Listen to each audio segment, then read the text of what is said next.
Nós vamos fazer da seguinte maneira. Primeiro, nós vamos fazer uma pequena recapitulação naquilo que nós estamos estudando dentro da Confissão de Fé de Westminster, no que diz respeito à doutrina da salvação. E depois nós iremos focalizar a doutrina do nosso estudo de hoje, que é sobre a doutrina da adoção. Quando Deus nos adotou e quando Deus nos adota como filhos e filhas dele. O texto que nós leremos está em Romanos capítulo de número 8, versículo de número 12. Romanos capítulo 8, versículo de número 12, será o nosso texto. Eu gostaria que você mantivesse esse texto aberto por enquanto, depois nós voltaremos a ele e nós faremos a leitura quando nós focalizarmos da doutrina da adoção propriamente dita. Ao longo dessas quartas-feiras, nós temos estudado sobre a doutrina da salvação. O que a Bíblia Sagrada ensina que ocorre na salvação do crente, na salvação da pessoa que acredita no Senhor Jesus Cristo. Nós falamos o seguinte: há algo que nós chamamos de uma nova perspectiva que Deus nos dá quando Deus nos convence do nosso pecado. Convencimento de pecado já é em si uma ação de Deus no coração da pessoa. Ninguém gosta, por mais humilde que essa pessoa seja, ninguém gosta de ser confrontado nos seus pecados. Ninguém gosta de ser confrontado dizendo: você está errado, existe erro na sua vida. Normalmente nós tentamos encobrir os nossos erros, os nossos pecados, mostrando como que nós temos sido bons. Mas quando alguém é convencido de que essa pessoa é pecador ou é pecadora e necessita da graça de Deus, isso já é em si uma ação do Espírito Santo de Deus na vida dessa pessoa. Então, nós falamos sobre isso, essa persuasão do pecado acontece quando o Espírito Santo de Deus nos chama lá no nosso íntimo, lá no nosso coração, e Ele fala conosco. Depois que isso acontece, o Espírito Santo de Deus ele tem que nos libertar do poder do pecado. O que eu quero dizer com isso? Poder do pecado. A Bíblia Sagrada diz que todo aquele que peca, ele se torna escravo do pecado. Se ele é escravo, ele está escravizado sob um poder. Talvez a metáfora melhor nesse sentido seja a metáfora de um viciado. Um viciado, ele está sob o poder do vício. O vício o controla. O corpo sente necessidades daquele químico, certo? Seja um cigarro, seja uma bebida, seja uma droga, seja um medicamento e assim por diante. Uma vez que o corpo criou uma dependência e esse corpo não tem esse aspecto, esse químico, que o corpo está dependente, o corpo vai sentir. Você vai conversar com algumas pessoas que estão acostumadas a tomar café e elas vão dizer que quando elas ficam sem o café, elas têm dor de cabeça. Elas precisam do cafezinho para dar até mesmo um equilíbrio ali, na mente delas e tal. Então é essa dependência que já foi gerada e essa pessoa está de alguma maneira debaixo de uma influência. Quando nós pecamos, quando nós vivemos no pecado, nós também nos colocamos debaixo da influência do pecado. Se a Bíblia diz que aquele que comete o pecado torna-se escravo do pecado, todas as vezes que a pessoa peca, ela está obedecendo o Senhor dela, que é o pecado.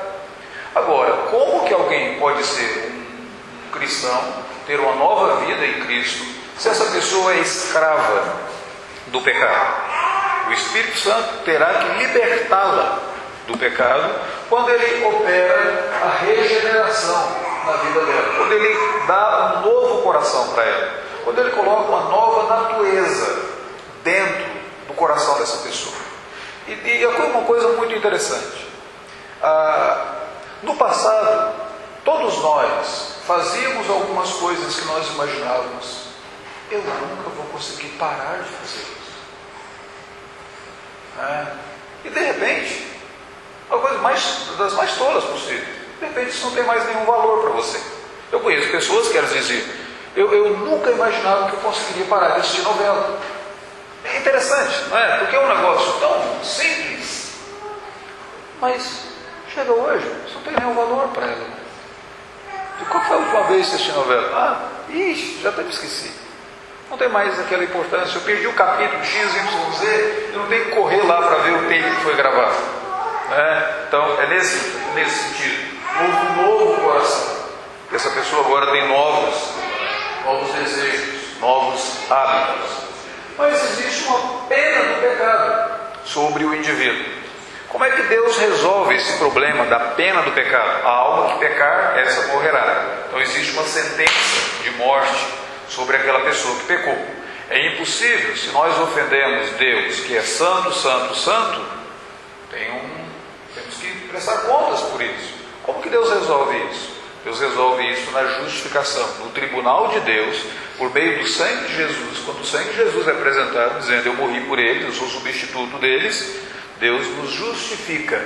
Isso acontece, então resolve o problema da pena do pecado. Mas a Bíblia Sagrada diz que aquela pessoa que está sem Deus é filho da ira. Como é que Deus resolve esse problema do indivíduo que está no pecado? Ele adota esse indivíduo. É a doutrina da adoção. Ele dá uma nova família para essa pessoa. E aí nós veremos isso hoje. Uma outra maneira de nós termos que entender é que existe a prática do pecado. Hábitos que nós cometemos no nosso dia a dia, hábitos que estavam tão arraigados em nós, eles terão que ser extirpados, ou teremos que ter novos hábitos. Você não tem o hábito, digamos, de orar. Você cria o hábito de orar. Você não tem o hábito de ler a Bíblia, o hábito de ir à igreja. Qual que é o mecanismo? Como é que eu posso fazer agora para gerar esse hábito em mim? Uma nova prática, abandonar as práticas do pecado e ter práticas que agora me ajudam no meu crescimento, no meu andar com Deus. Isso nós chamamos de santificação. É uma nova vida que nós temos, é uma novidade de vida. Aqui é uma coisa muito interessante, porque se nós parássemos aqui, o indivíduo teria sido regenerado, justificado, adotado, mas você não veria nenhum fruto na vida dele. Ele não se pareceria com o Pai Celestial. Mas na santificação, uma nova vida, é quando essa pessoa começa a se parecer com o Pai Celestial. Porque Deus é assim, eu quero ser assim. Deus é benevolente, então eu quero ser benevolente. Deus é santo, então eu quero viver uma vida de santidade. Deus é amoroso, eu quero exercitar o amor. Deus é puro, eu quero buscar pureza. Então isso ocorre aqui nessa nova vida. E no futuro, Deus vai nos libertar da presença do pecado. Nós vivemos em um mundo que é caído. E nós nos relacionamos com pessoas caídas. E nós ainda temos em nós alguns traços da queda. Tudo isso junto é uma excelente receita para o desastre. Isso significa que enquanto nós estamos neste mundo, nós ainda pecamos. Nós somos tentados a pecar, nós somos levados a pecar, e no nosso íntimo nós ainda cobiçamos o pecado. Mas um dia o Senhor Deus vai nos libertar da presença do pecado, nos levar para uma nova casa, onde nós não teremos mais condições de pecar. Pois bem, como que nós podemos resolver tudo isso? Nós fizemos esse gráfico aqui em uma dessas quartas-feiras passadas. E nós mostramos o seguinte: como que tudo começa? Tudo começa quando em um processo, não foi um evento só, não é um evento só, mas em um processo, você ouve, você escuta o chamado de Deus. Às vezes você vai a uma igreja, outras vezes você escuta uma música, outras vezes você lê um texto bíblico, alguém fala com você, e no decorrer de um processo, isso pode levar anos. No decorrer de um processo, muitas vezes você nasceu em um lar evangélico, você ouviu, você viu seus pais orando, você viu seus pais lendo a Bíblia, seus pais falavam sobre as Escrituras com você. Em um processo, tudo isso é maneira de Deus chamar você. Até aquele momento que esse chamado do Senhor Deus, ele encontra agora com um evento. Deus regenerou seu coração. Quando o seu coração é novo coração, não é mais um coração de pedra, voltado somente para as coisas do pecado, você dá ouvidos a essa palavra de Deus e diz: faz sentido. Senhor Deus, é do Senhor que eu precisava o tempo todo, eu só não sabia disso. Deus, eu sempre quis um relacionamento contigo, eu só não sabia o que era isso. Eu me lembro de uma determinada ocasião, bem interessante. Meire estava mexendo no jardim, num sábado pela manhã. E eu estava sentado próximo ao jardim. Normalmente eu gosto de mexer com o jardim, mas nesse dia ela mexia. E eu sei que eu não estava bem. Estava bem acabrunhado, meio entristecido. Ela virou e disse: o que você está pensando? Eu disse: eu estou sentindo um vazio, não sei de quê. Ela virou para mim e disse: saudade do Éden. E voltou a mexer com o jardim. Eu achei tão interessante a expressão dela. Isso é saudade do Éden. O que significa isso? Todos nós fomos criados para viver em plena comunhão com Deus. Quando nós não estamos vivendo em comunhão com Deus, há um vazio em nós.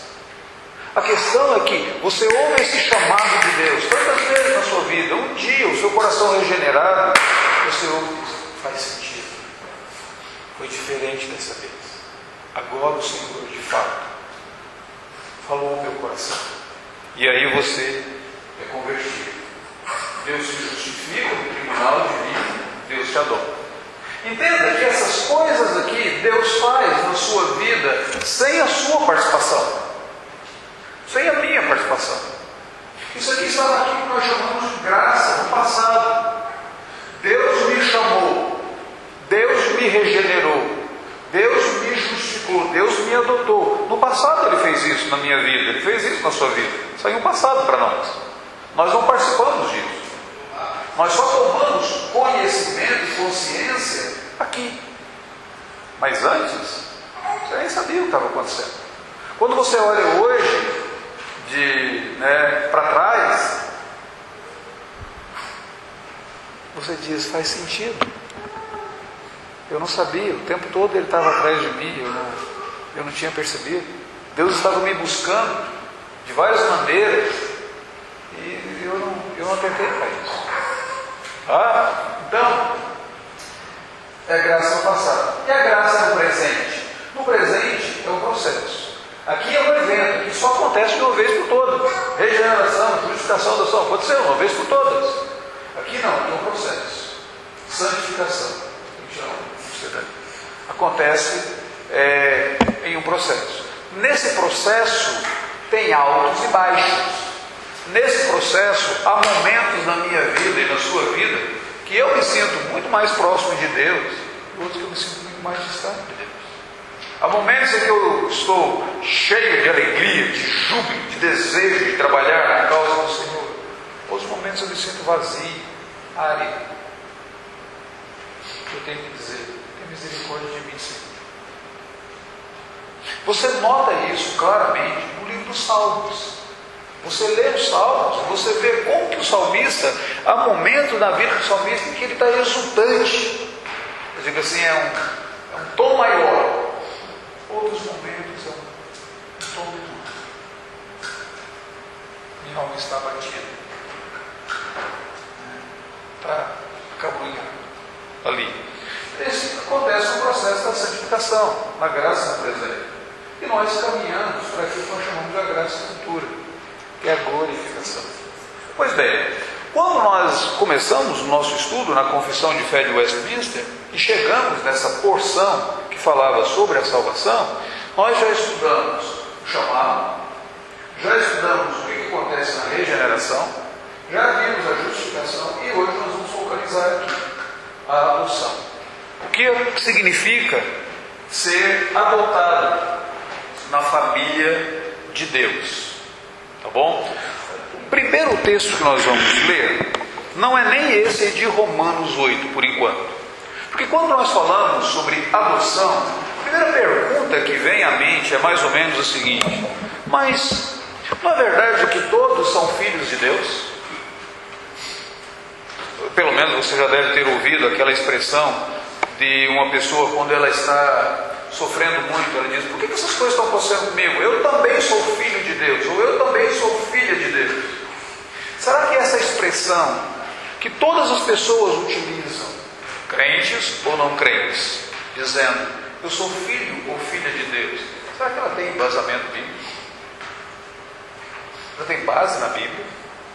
Abra por gentileza a Bíblia de vocês no Evangelho de João, capítulo 1. Evangelho de João, capítulo 1. Nós leremos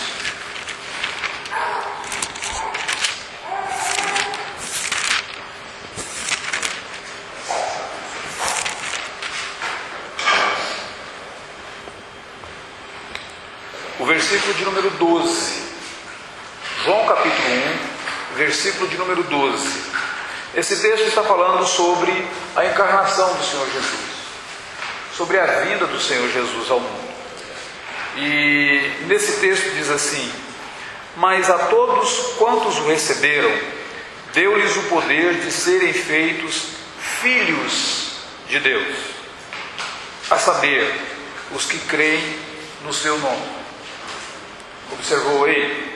Se o texto está dizendo que Deus deu poder de que toda pessoa que crê em Jesus Cristo seja feita filho ou filha de Deus, porque essa pessoa creu em Jesus Cristo, então será que é verdade que toda pessoa é filho de Deus? Onde na Bíblia Sagrada existe o texto que diz que todo indivíduo, toda pessoa é filho ou filha de Deus? Talvez tenha um texto, não no Antigo Testamento, nós não vamos encontrar isso no Antigo Testamento, mas tenha um texto que tem gerado, tem dado margem para a pessoa pensar assim. Está lá no Evangelho de Lucas, no capítulo 3, em uma genealogia de Jesus. O Evangelho de Lucas, no capítulo 3, versículo de número 38, diz que Cainã foi filho de Enos, Enos filho de Sete, e esse filho de Adão, filho de Deus.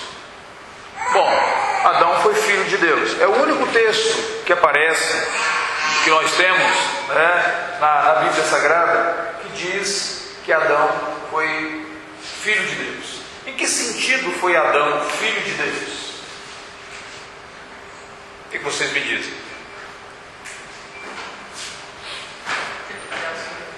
Oi? Sim, mas primeiro é justamente nessa frase que você colocou. Ele foi criado por Deus, certo? Sendo ele criado por Deus, no sentido de criação, Adão é colocado o filho de Deus. E ele foi criado sem pecado, porque foi criado à imagem de Deus. Lembra lá no livro de Gênesis que Adão foi criado à imagem do Senhor Deus. Só que quando Adão pecou, alguma coisa dessa imagem de Deus foi perdida nele. Não é que ele deixou de ser a imagem de Deus, por favor, não entendam isso. O ser humano continua sendo a imagem de Deus, mas ele não é mais a imagem de Deus como Adão era antes da queda. Ele perdeu alguma coisa, certo? Se você abrir a sua Bíblia na carta aos Colossenses, no capítulo de número 3, carta aos Colossenses, capítulo de número 3, o versículo de número 10, ali nós encontramos uma dessas coisas que Adão perdeu quando ele pecou contra Deus. Mais ou menos assim: na queda todos nós perdemos alguma coisa, não é? Você quebra o braço, perde a vida. Na queda de Adão, no pecado de Adão, ele perdeu alguma coisa. Existia alguma coisa antes que ele passou a não ter mais. Em Colossenses capítulo 3, versículo 10, diz assim: para que vos revestis do novo homem, que se refaz para o pleno conhecimento, segundo a imagem daquele que o criou. Paulo está dizendo aqui para crentes que eles deveriam se revestir de um novo homem, e esse novo homem teria pleno conhecimento. Ele só vai dizer que essas pessoas têm a necessidade de se revestir para obter o pleno conhecimento, se esse pleno conhecimento foi perdido lá na queda. Ou seja, o homem criado por Deus, sem Deus, ele já não conhece mais Deus claramente. Eles têm a noção de uma divindade, ele tem a noção de Deus, mas ele adora a criatura, ao invés de adorar o Criador. O conhecimento dele foi afetado pelo pecado. O conhecimento, a mente humana foi afetada. E ele pode utilizar essa mente e construir grandes coisas. Produzir remédios, medicamentos, cirurgias incríveis, transplantes de coração, algo fantástico. Cirurgias no cérebro, resolver problemas de aneurisma, grandes pesquisas, ótimo. Mas em termos do conhecimento dele em relação a Deus, ele tem problemas agora. Outra coisa que ele perdeu também, abra sua Bíblia em Efésios, capítulo de número 4, versículo de número 24, só para observarem algo que nós temos a necessidade. Efésios 4, 24, o apóstolo Paulo diz de novo, para que vocês e vos revistais do novo homem, criado segundo Deus, em justiça e retidão procedentes da verdade. Justiça original, retidão original, essas coisas foram perdidas. Então, o homem continua sendo a imagem de Deus, é verdade, como essa folha de papel continua sendo uma folha de papel, mas agora todo marcado. Então ele continua sendo a imagem de Deus, mas não como havia sido originalmente. Algo afetou sua mente, sua retidão e sua justiça foram afetados. O problema é que todos aqueles que nasceram de Adão, foram gerados de Adão, eles já foram gerados com essa imagem deficiente. A Bíblia, em Gênesis capítulo 5, versículo de número 2, diz que Adão teve um filho e colocou o nome no filho dele de Sete, e esse Sete, ele era segundo a imagem de Adão. É engraçado esse jogo de palavras que o escritor bíblico faz. Que primeiro ele diz, Adão foi criado à imagem de Deus. Agora ele diz, Sete nasceu e foi gerado segundo a imagem de Adão. Mas é esse Adão caído. Então, de Adão para cá, toda a humanidade está afetada pelo pecado. Essa foi uma razão pela qual Jesus Cristo precisou ser concebido do Espírito Santo para que ele nascesse sem pecado. Mas exceto o Senhor Jesus, ninguém mais nasceu sem pecado. Uma criancinha, por mais bonitinha e inocente que ela seja, ela já nasce sendo filho de Adão, filho de Eva. E ela necessita de ter o seu coração regenerado. Ela necessita conhecer verdadeiramente a Deus. Ela já nasceu sob uma sentença de morte. Ela necessita ser justificada. Ela necessita ser adotada por Deus a uma nova família. Pois bem, quando a Bíblia então diz que Adão era filho de Deus, a Bíblia fala de Adão como filho de Deus, como criação. E ele tinha algo que ele perdeu. Por isso que a Bíblia Sagrada vai dizer mais tarde que Adão ele se tornou filho das trevas, filho da desobediência, filho da ira, filho do diabo. Essas frases bíblicas diz que o homem sem Deus é isso. O que quer dizer filho do diabo? Porque agora ele não espelha somente a imagem de Deus, ele espelha a imagem do diabo. E de novo, você nota isso claramente no livro de Gênesis. Quando Adão e Eva tiveram o primeiro filho, o nome dele era Caim. Ele, ao invés de ele copiar os atos bondosos de Deus, o que ele copiou? Os atos da serpente. Satanás. Ele foi e matou o irmão dele. A Bíblia diz que Satanás, ele é assassino desde o princípio. Com um só golpe de tentação lá no Éden, a humanidade toda ficou sob sentença de morte por causa daquela tentação do diabo. Ele é assassino. Ele vem para roubar, matar, destruir. É o que a Bíblia Sagrada diz dele. E Caim copiou aquilo que Satanás fazia. Então entenda que o homem, por criação, ele não é mais chamado de filho de Deus. Essa é a razão pela qual é necessário que a pessoa creia em Cristo, para ela ser feita filho de Deus. Por isso que a Bíblia Sagrada diz que Deus adota. Aí entra essa grande doutrina da adoção. Quando a Bíblia Sagrada fala sobre o relacionamento de Deus com Israel lá no Antigo Testamento, ela diz que o grande benefício de Israel é que Israel havia sido adotado como filho de Deus. Abra sua Bíblia, por favor, lá em Romanos. Nós vamos caminhar para aquele texto. Então, vamos lá em Romanos agora, Romanos 9. Depois nós voltaremos. Romanos 9, versículo de número 1 até o versículo 4 e 5. Quando fala sobre os grandes benefícios do povo de Israel lá no Antigo Testamento. Diz assim: são israelitas, pertence-lhes a adoção e também a glória, as alianças, a legislação, o culto e as promessas. Deles são os patriarcas, também deles descende o Cristo, segundo a carne, o qual é sobre todos, Deus bendito para todo sempre. Amém.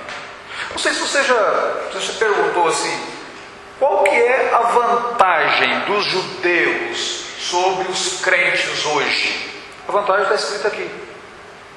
Eles foram adotados primeiro, eles receberam a lei, eles receberam, quando fala aqui da legislação, não é?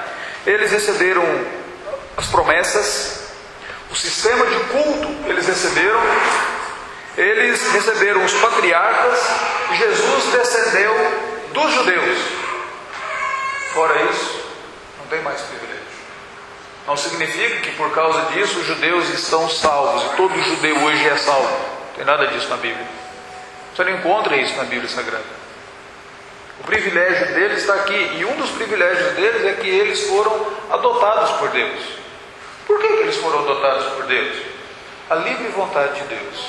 Não sei se vocês se lembram de um texto na Bíblia, que quando o povo estava saindo do Egito, Deus dizia assim: do Egito chamei o meu filho. Lá mesmo no Egito, quando o faraó quis massacrar o povo de Israel, Deus disse para faraó que ele não deveria levantar a mão contra o primogênito de Deus, que era o povo de Israel. E quando o faraó levantou a mão contra esse que havia sido adotado por Deus, Deus então mandou as 10 pragas. Lá no Antigo Testamento, o povo adotado por Deus foram os israelitas.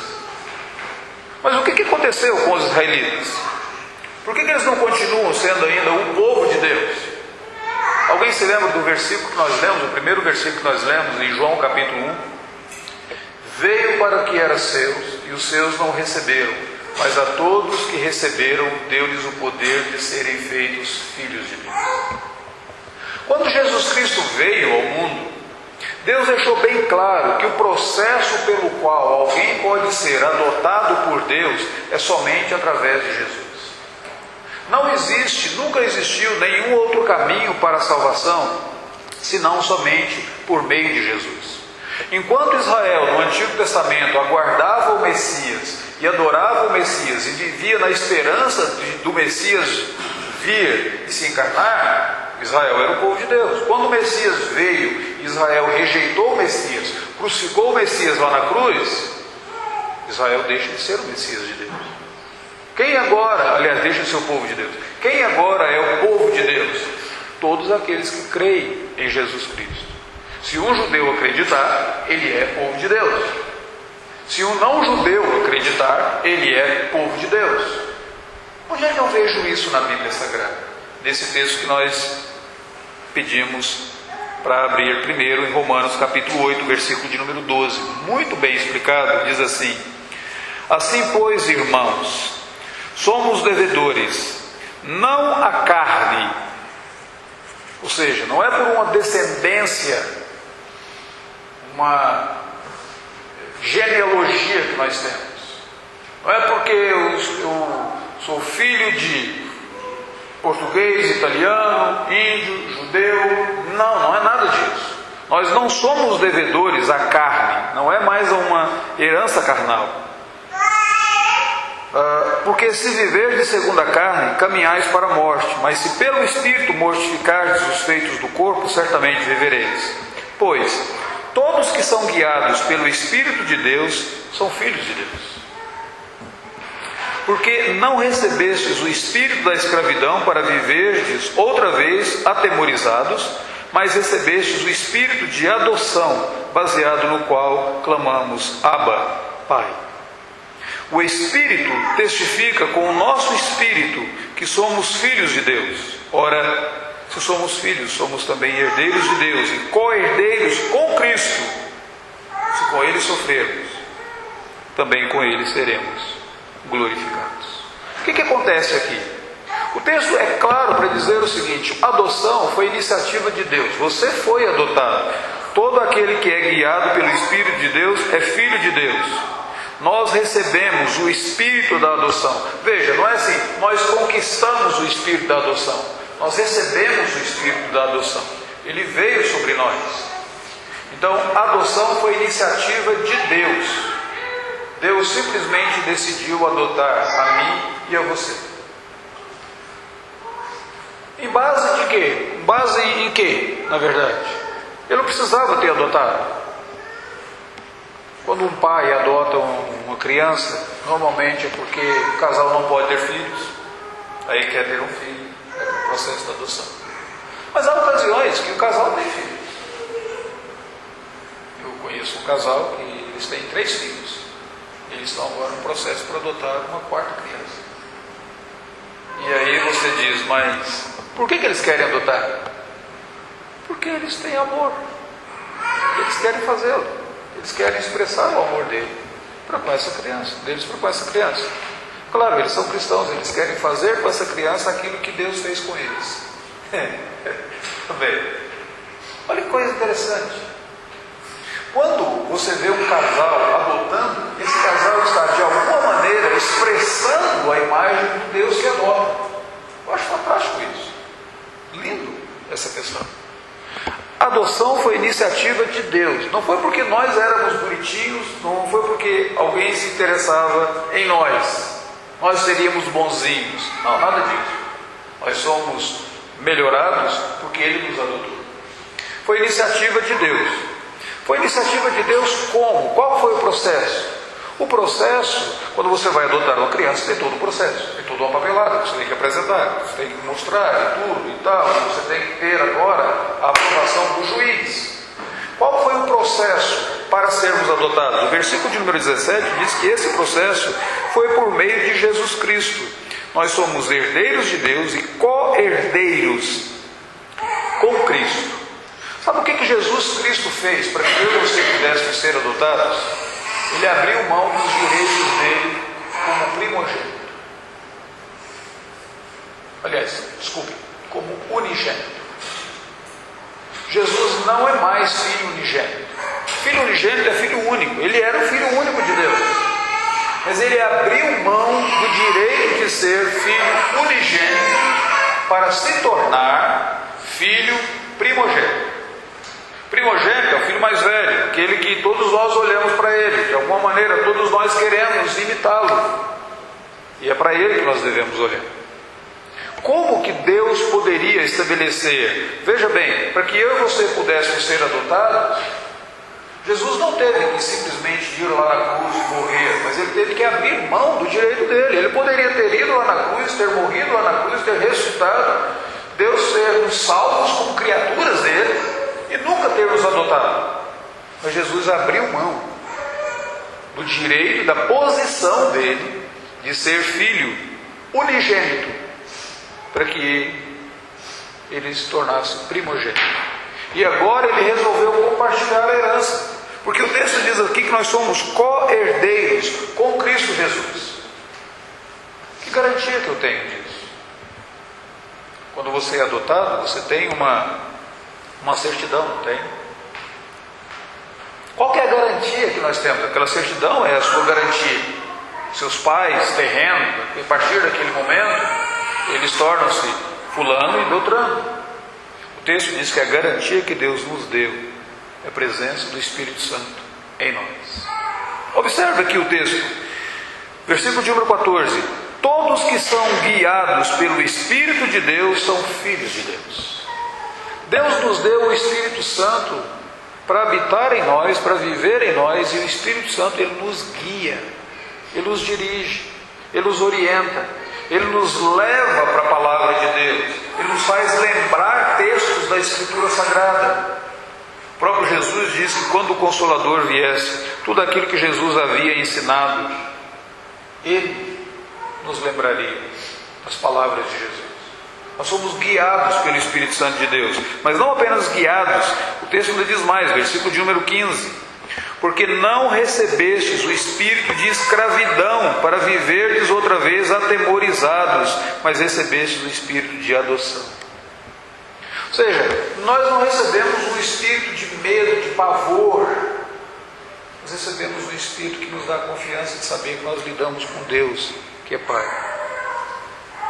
que Ele nos ama em Jesus Cristo, e Ele não vai nos poupar. Nós não precisamos mais viver apavorados, como se Deus fosse de alguma maneira mandar um raio lá de cima e nos exterminar. Você sabe que tem algumas religiões que elas são religiões do medo. Elas só mantêm os fiéis com base no medo. Se você sair agora, o pior vai acontecer com você. Se você se desviar, a sua vida virará uma desgraça. Se você deixar de ler a Bíblia, os céus se fecharão para você. Se você não entregar o dízimo, se você pecar, pecadinho que for que você cometer, ainda que seja você chutar o cachorro da vizinha que passa lá e faz o serviço dele na porta da sua casa, você vai para o inferno.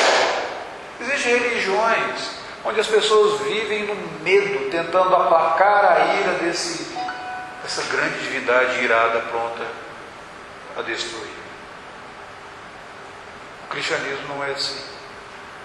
O cristianismo é a religião onde você tem um relacionamento com o Pai.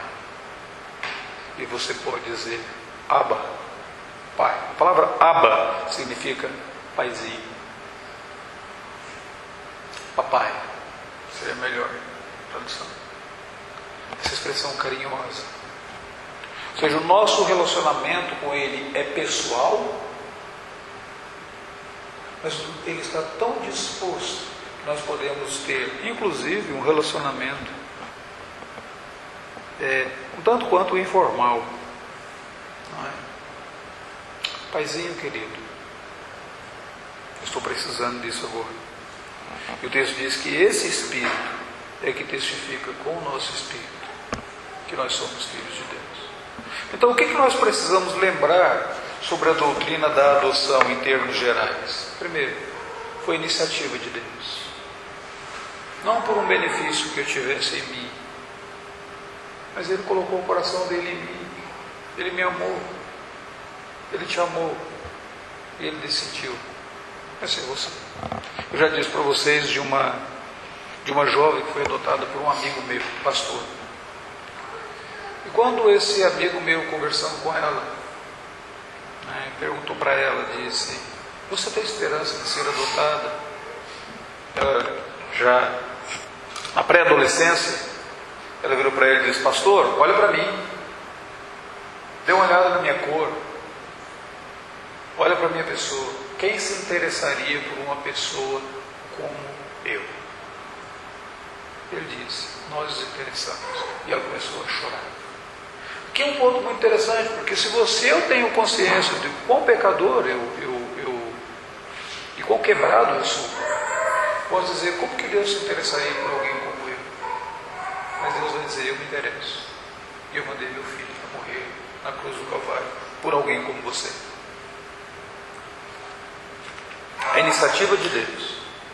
A iniciativa de Deus por meio daquilo que Cristo fez. O que Cristo fez? Não apenas a cruz, mas Cristo abriu mão dos seus direitos, da sua posição de unigênito, para se transformar em primogênito. E a iniciativa de Deus por meio de Jesus Cristo, nós temos a garantia. Qual que é o nosso testificado de garantia? O Espírito Santo de Deus, que em nós habita. Então aqui é um ponto muito interessante que eu gostaria de deixar com vocês. Sabe aqueles momentos em que você pensa assim: poxa, eu sou um crente tão ruim, que eu nem oro todos os dias e minha consciência está me incomodando por causa disso. Eu não estou conseguindo ler a Bíblia todos os dias e minha consciência incomoda por causa disso. Essa é uma das indicações de que o Espírito Santo está operando na sua vida. Se ele não tivesse, você não se importaria com isso. Essas coisas não teriam nenhum valor para você. Sabe aqueles momentos em que você diz assim: hoje eu quero ir à igreja, eu quero estar lá, eu estudo, eu não quero perder o estudo. Eu quero ouvir da palavra de Deus. Essa é uma indicação de que o Espírito Santo de Deus está operando na sua vida. Até aqueles momentos em que você está mais abatido, que você não consegue nem orar propriamente, mas você se ajoelha e você dá grunhidos diante de Deus. E talvez a única coisa que você consiga dizer é: tenha misericórdia, ou tenha misericórdia. Eu tenho a minha oração favorita nos momentos de assim: ó Senhor. Ele diz: o que aconteceu? Eu digo: ele sabe. Ele sabe. Até nesses momentos é uma indicação: o Espírito Santo de Deus está operando na sua vida. Você clama a Ele. E aqui há uma diferença entre o crente e o não crente. Quando o não crente sofre, ele blasfema contra Deus. Ele diz que Deus não existe, ele fica com raiva de Deus, ele diz que Deus é esse que faz isso, tal. Quando o crente sofre, ele clama a Deus. Diz: Senhor, eu não entendo o que você está fazendo na minha vida. Eu não entendo os teus planos. Mas, Senhor Deus, minha vida está nas suas mãos. É assim que faz. Então essa é a diferença. Indicação de que o Espírito de Deus está trabalhando em você. Eu gostaria que você saísse daqui essa noite, eu vou concluir realmente, simplesmente perguntando: quais são as evidências que eu percebo do Espírito Santo de Deus trabalhando na minha vida nos últimos meses? Como é que está a minha vida? Como é que está o meu coração? Por que eu quero que você faça isso? Não para você ficar orgulhoso de: nossa, como eu melhorei, estou bem melhor do que eu estava um mês atrás. Olha, se você ficar tão orgulhoso assim, já pecou. Não é nesse sentido. Mas é para que isso desperte em você o desejo de dizer: Senhor, muito obrigado. Eu vejo o Senhor trabalhando na minha vida e é só pelo Senhor mesmo, eu por mim mesmo não chegaria lá. Tá bom? Tudo bem? Alguma pergunta?